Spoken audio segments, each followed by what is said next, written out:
Hello everyone, how are you doing? This is MD Tech here with another quick tutorial. In today's tutorial, I'm going to show you guys how to go about enabling active status on the Facebook mobile app.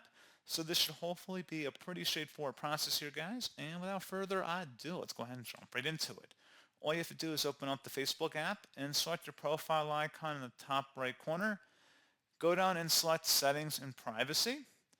Underneath Menu, select the Settings button, and then scroll down underneath audience and visibility, and you want to select active status at the bottom here.